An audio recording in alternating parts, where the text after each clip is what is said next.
Hey Dave, what's going on, buddy? Not much, Craig. How are you? It's a lovely hot July day here in Missouri. It is a lovely, steamy, incredibly hot day here, David. I mean, 100 degrees today, 110, 115% heat or a degree heat index. Do you know Wow, I didn't why? didn't know it got that hot in Milwaukee. Well, Dave, I'm actually in Houston, Texas at the opening of our new office, which opened yesterday here in Houston, technically in Katy, but Houston's like right there. And it's sort of like the surface of the sun. It's Wow. very, very warm. But I took a picture of my actual desk. Look at my hand disappear. Yeah, That's wild. it's like the That's glitch in the my Matrix. that's my actual office, my view from my office. So I took a picture and I use it as my background, just so our Nice. floaties feel at home. And we're, it's all about their comfort. Yeah, we look after them. So Dave, tell me about I'm going to prompt you and walk you through this document that was submitted. Yeah, And I'd like your reaction. You're a lawyer. I might ask I you am. some lawyerly questions. I'm a lawyer and I play one on TV. And you sort of know title. A little bit. I dabble. What I would like you to do is tell us who submitted this. Give me the background. It's someone you're more familiar with than I am, but he's a damn hero in my world for submitting this one. No. So Mickey Godat, who is he's moving up the list of prime floaties right now. Mickey is an attorney down and vice president, I believe, with TRG in Florida. He's originally from St. Louis, though. Go Pattonville Pirates. Pattonville Panthers. And so Mickey and I were talking the other day, and he said, wow, I've got a doozy for you and the That Floats crew to talk about. And I said, well, let's send it in. Let's send it to, show@thatfloats.com. And David, And I've read it, and it's a doozy. if you want to submit something like this, folks, show@thatfloats.com. Send it on in. That's what Mickey did. I read it. I said, Dave, I have the content, and I'm going to walk you through it for your reaction. Okay. All right. So to set the stage, and by the way, the best part of this whole episode is that neither Mickey nor I have any idea of the outcome of this. Yeah. But it's just amazing, because all I can tell you is from what happened in August of 1977. Since Okay. then, I was 2. I was 4. So since then, I can tell you that we only know one thing, and I'll fill it in at the end. But since I'll probably forget, I'll let you know that title the property is still vacant. Okay. Okay. So from what I understand, and I should have had Mickey's email up, but just from memory, he said there is some type of dispute between this person and the homeowners association in which this guy, Richard, received a couple years of dues-free ownership of some lot in Bushnell, Florida. So when he bought it, the agreement was he would not pay HOA fees. Is that what for at least a couple years? Like he had a coupon or something?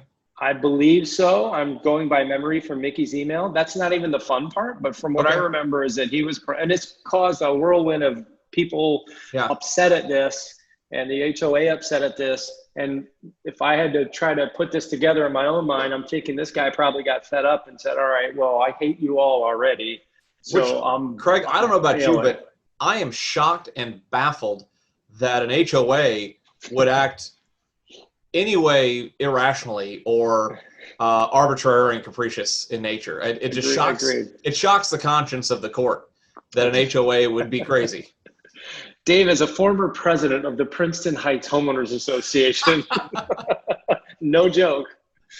It's the worst thing you could ever do as a citizen volunteer is to be involved with your HOA. As a former board member of West Point with an E at the end of point because it makes it fancier.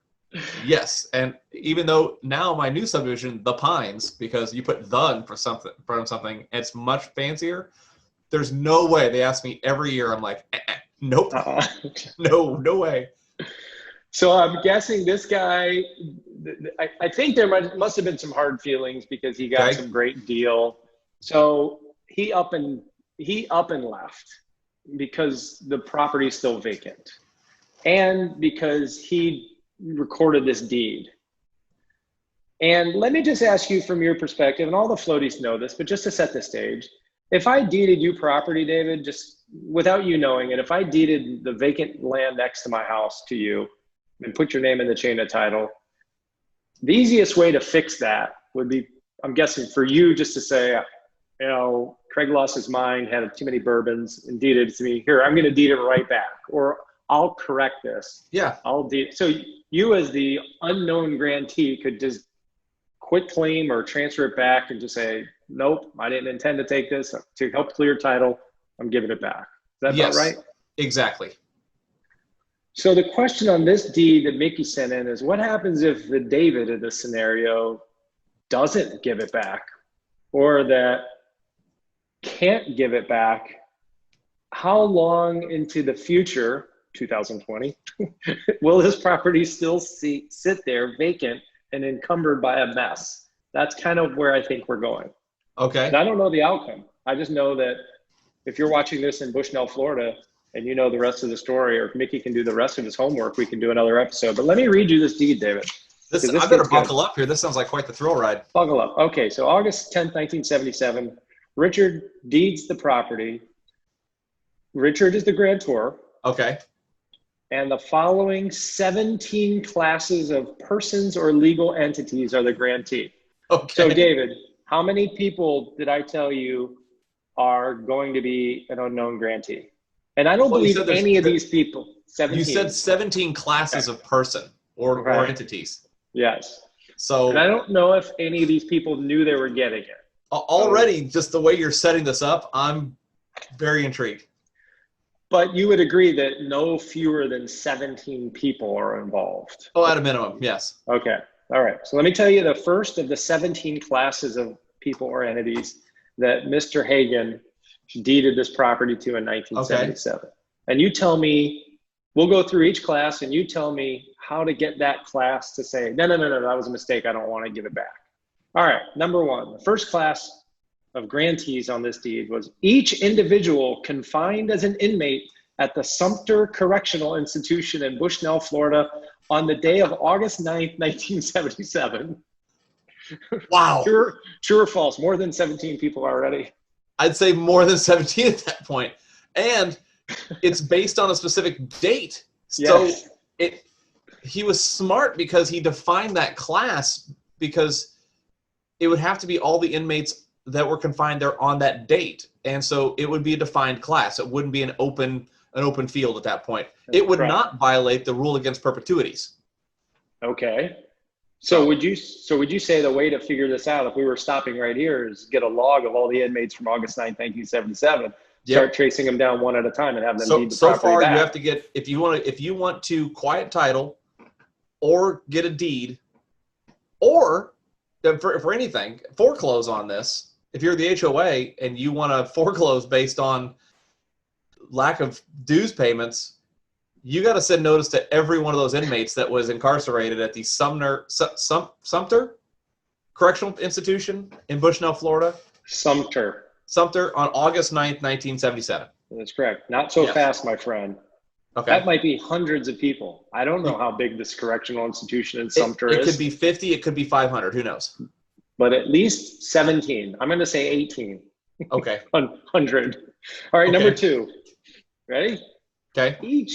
Each individual confined as an inmate. This guy loves people locked up, doesn't he? Yep. Such a charitable man. People who are down in their luck in prison or jail are getting property. So and this lot probably costs like $5,000 or something like that. Mind you, Bushnell is not on the Gulf of Mexico white sandy beaches. In 77, yeah. Right. So this is number two. Each individual confined as an inmate at the Florida State Prison in Rayford, Florida on August 9th, 1977. So now we have the correctional institution, and now we've got the state prison. So that's a lot of work. So if you're a title person and you have this order for the new guy who wants to buy this lot and build his dream house, you got a lot of tracking down to do. And I mean, I would assume in 1977, a lot of these inmates have passed away.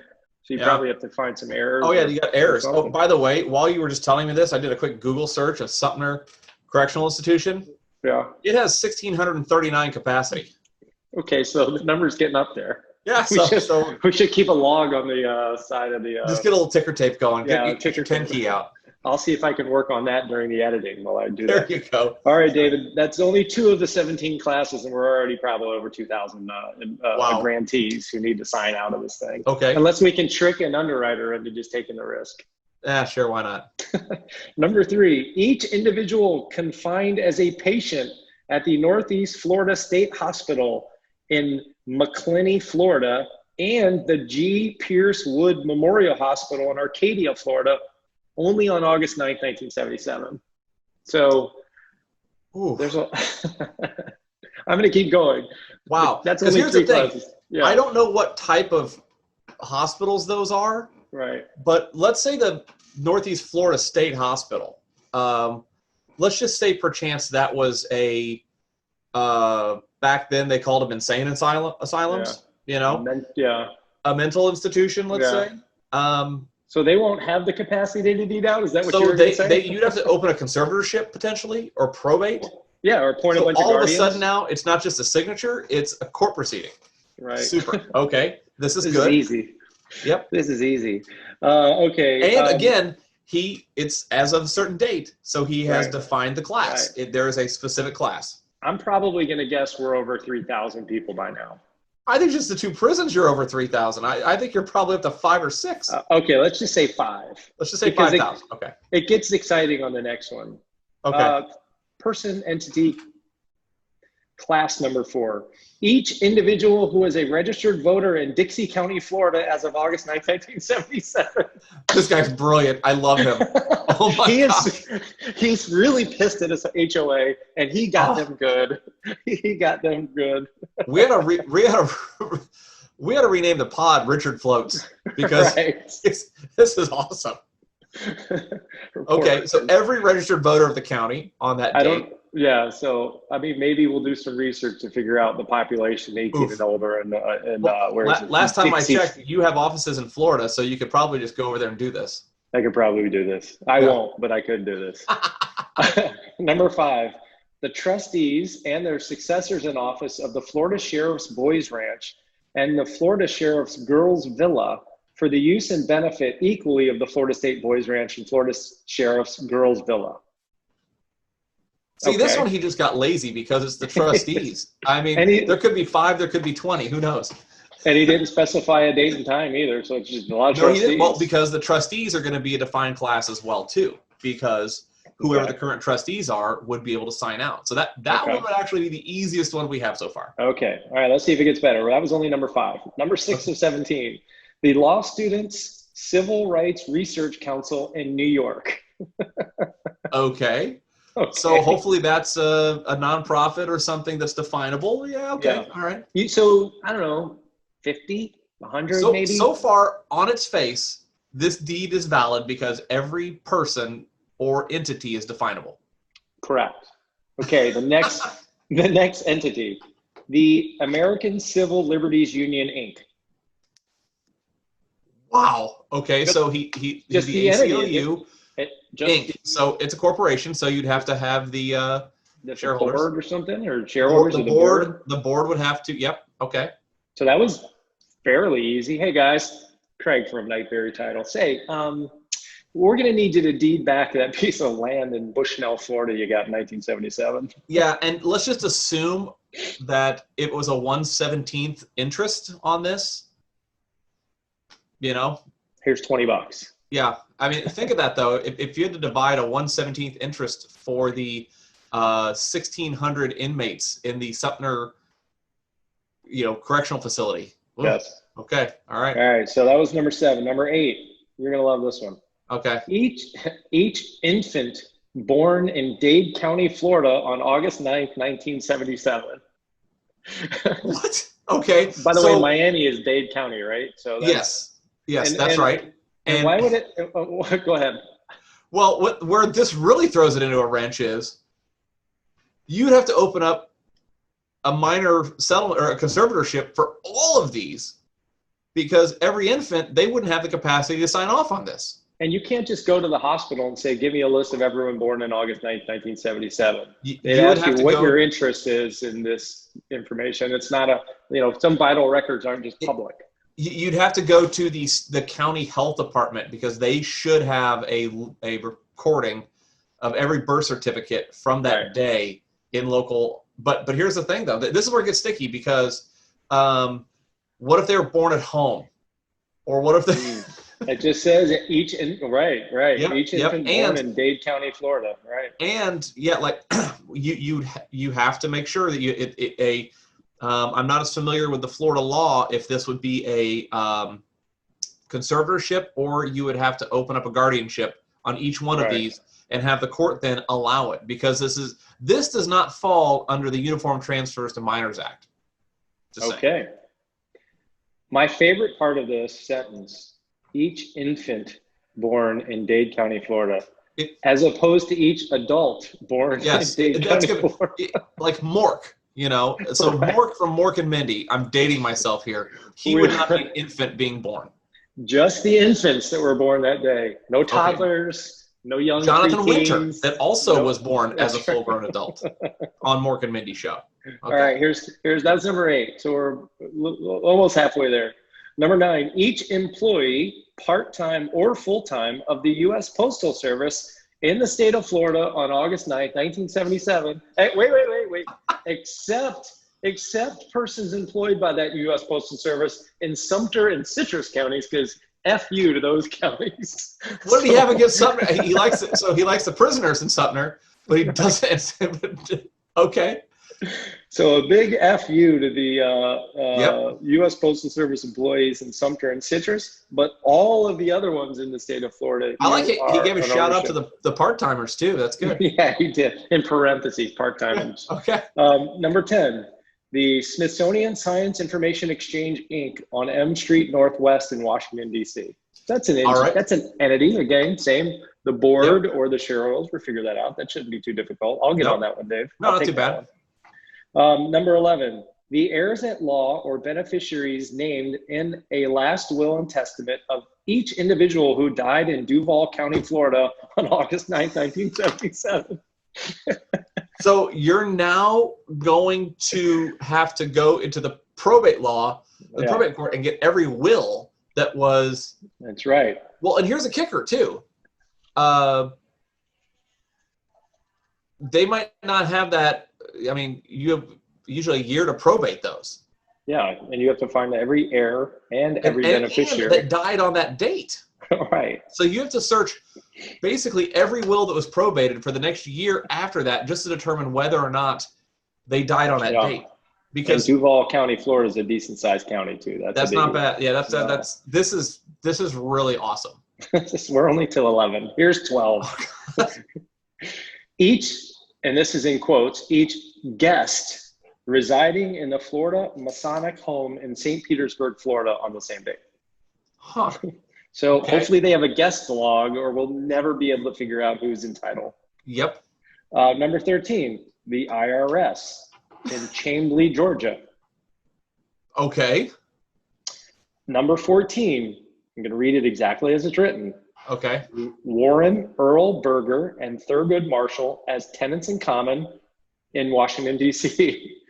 Well, I like how it's nice he's giving a shout out to 2 fine Supreme Court justices and called it out properly as tenants in common, not as joint tenants. He didn't establish that. So yeah. Hi, Supreme Court. Could I speak to Mr. Marshall or Berger? We've got a deed we need them to sign. Yeah. That's 14. Okay. All right, 15. Ben Overton and Joseph Hatchett, also as tenants in common, Supreme Court Building, Tallahassee, Florida. So 2 shout outs to some Supreme Court members. Some federal and state judges getting a little love. Okay. He's giving them love to both sides. Why not? Yeah. Number 16. We've got 1 or 2 to go here, 16 and 17. The Tri-County Legal Aid Society, Inc. in Brooksville, Florida. All right. Right. Got a corporation. Figure it out. Not too bad. That one should be pretty easy. Yeah. And number 17, the last one, the National Association for the Advancement of Colored People, a corporation.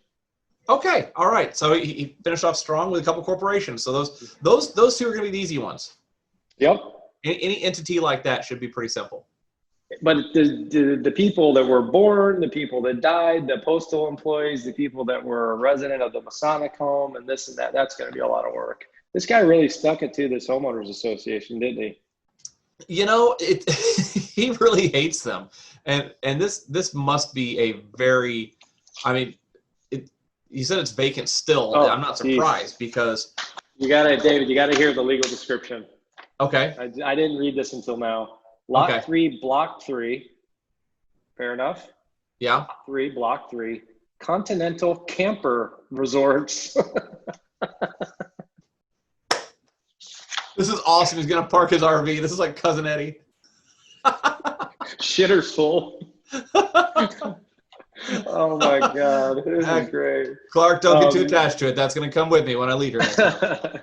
So that's the deed of the year there, my friend. That is outstanding. I mean, but things like this are not unprecedented. And I think we might have talked, I can't remember if we talked about this before. This might have been live in Louisiana. Something similar to this happened in St. Louis, in the city of St. Louis. At one point, the taxes that were owed on a bunch of properties in the city of St. Louis were more than the properties were worth. So a bunch of property owners deeded their property to the mayor of St. Louis on December 31st. So that when the property tax rolls went around, the mayor had to pay taxes on all these properties. Awesome. pretty good move. Well, to combat that, the city of St. Louis now requires a grantee rider for you to, so you cannot, it won't go directly into their name. So the grantee has to sign off either on the deed or on a separate rider with that. So the grantee has to accept it, not only, so this would not work in certain places that have that, but I love this. And my guess is this still has to be vacant because think of, even if they lose this to taxes.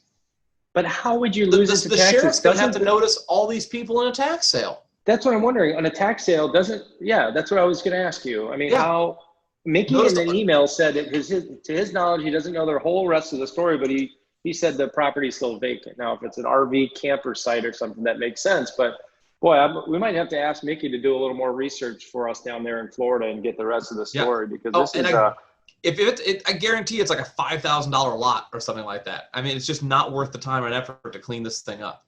So even if you went to court and you had a court just say, look, this is a disaster. We're going to declare this, all the parties barred, and we're going to give it to the local, township and let them start fresh. It's still ugly for title insurer, right? It is. And I mean, the juice is not worth the squeeze on this. Do I really want to get, $100 in premium for a $5,000 lot and you could have 10,000 people. If a claim comes, I'm sending a nickel. I'm sending a nickel to one of the prisoners that was there that day, or their heirs. I mean, because you still have to defend it. Yeah, your owner's policy, you still have to defend it. They'd sue for their 1/17th, or actually with them it'd be 1/17th interest times 1,600. Right, so, but I'm not trying to spoil anything, but it would seem to me that if somebody did that, threaten a lawsuit for their 1/17,000th of an interest, and they would add at the end of the letter, or to make this go away, just send me $1,000, you'd probably stroke them $1,000 check. Yes, I would. And then they would tell all their other friends who were inmates in 1977, and then you would be stroking a lot of checks. Well, this would never end. Or I'd say go ahead and quiet title on that, and you'll just own a piece of that. Because I guarantee you right now, it's the county owns this because of back taxes. Nobody's paid taxes on this thing, and they can't sell it. Right. So, oh gosh, this is horrible. And you probably wouldn't be surprised. I mean, there's thousands of properties like this all over the country. But this guy was the most creative, I think, so far. This is a work of art. I like it. We need to frame this. This is like spite like I've never seen before, that he just off the top rope. Just kudos to this guy. Yeah. Slow Bravo. clap. Yes, this is in the That Floats Hall of Fame right now. So. This is so. All right, Dave. Well, that should wrap up this episode. What else is going on? Anything new? It's been a while. This COVID thing's holding us back, but I know. We've got a lot of pent up content we need to get out there. So as soon as you are done gallivanting around the Lone Star State, we could get some work done. That's right. Let's do it. So, all right, buddy. Well, have a good one. And you too. Yeah, carry on. That floats.